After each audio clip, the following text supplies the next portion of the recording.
Hello folks, let's fill out our note sheet on enzymes.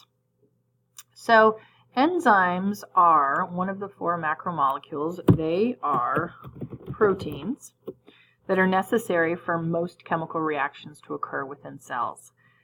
So the way it works is chemical reactions often will not work inside of your cells unless there is an enzyme to make the reaction happen faster. Enzyme names end in ASE. So examples are lactase, which we've talked about. Lactase, which breaks down lactose sugar. And then there are enzymes like DNA polymerase, and if you look at that, polymer, we know what that is, right? That is linking monomers together, and that is linking nucleotide monomers to make DNA. So this is an enzyme that doesn't break things down, but it builds DNA. Another example is, let's say lipase. Lipase is an enzyme that breaks down lipids or fats. So there are thousands and thousands of different types of enzymes. Now another word for enzymes is a catalyst. So a catalyst is, let's put this in here, a chemical that speeds up a reaction. So this doesn't necessarily have to be related to proteins. A catalyst that would speed up fire is oxygen or gasoline. But any chemical that speeds up a reaction is a catalyst. So if you look over here in this picture, notice that this guy right here, he has to carry this giant rock up the hill, which is a ton of effort. And then once he finally is up there, then he can get the reaction or the ball rolling. Well, enzymes, what they do is they take the hill away. They lower the energy that it's actually needed to get a reaction started. Now, this is really important in our body and in cells because there's only so much ATP energy available and it can only be made so quickly. So enzymes allow the body to be more energy efficient. All right, now let's look at this picture. This is how enzymes work. So enzymes are this big long chain of amino acids, and it winds up into a very specific shape. Now that specific shape is right here where the active site is, and that part is critical. So a specific chemical called a substrate will fit into that specific active site. Now, if that enzyme shape is not wound up into that perfect shape, the substrate can't fit in and the enzyme won't work, or it won't work as well. So once the enzyme and the substrate come together and bond, then you have the enzyme-substrate complex.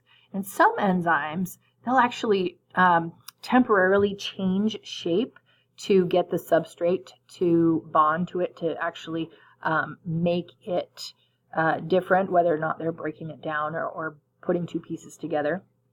And then finally, the enzyme at the end of this reaction is ready to work again, and then there are new products.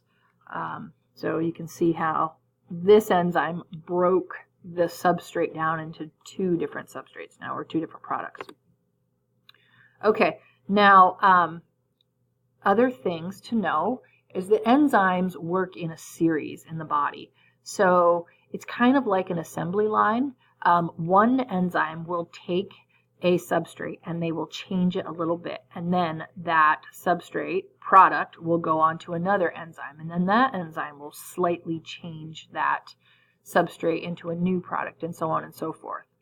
So in an enzymatic pathway or metabolic pathway, those are names for these enzyme pathways, if one of the enzymes doesn't work properly, then it stops the whole enzymatic pathway from happening, which could be a real health issue in a living cell. So Other factors that affect enzymes are temperature. So when you heat up that polypeptide chain, what will happen is bonds will start to break and shape changes as a result. And we know that when you change the shape of a protein, its function is affected. The pH of the environment will also change the shape of an enzyme. And then just the amount of enzyme available. So if you don't make a ton of lactase enzyme and you eat a whole bunch of ice cream, then you're not going to be able to break down that lactose sugar very quickly. And then finally, if there's just so much substrate concentration, just so much lactose sugar, for example, then the enzymes that you have in your body or in your cells, they can only get and react on those lactose sugar molecules so quickly. All right, and then one final thing here. Enzymes often have something called a coenzyme or a cofactor. So this is an ion or a vitamin or a mineral that fits into the enzyme active site before the substrate can act on it, and the enzyme will work much faster if those coenzymes or cofactors are available, and sometimes they won't act at all on a substrate if that's not present. So that's where vitamin deficiency or mineral deficiency can be a real problem for being able to carry out life processes. All right, another thing to think about is that enzymes are the workers in a cell. So kind of on a construction job, right? There are lots of people moving around doing all these little different jobs to get the job done. Enzymes do the same things within cells. So hope that is a little learning on enzymes, and we'll talk more in class. Thanks.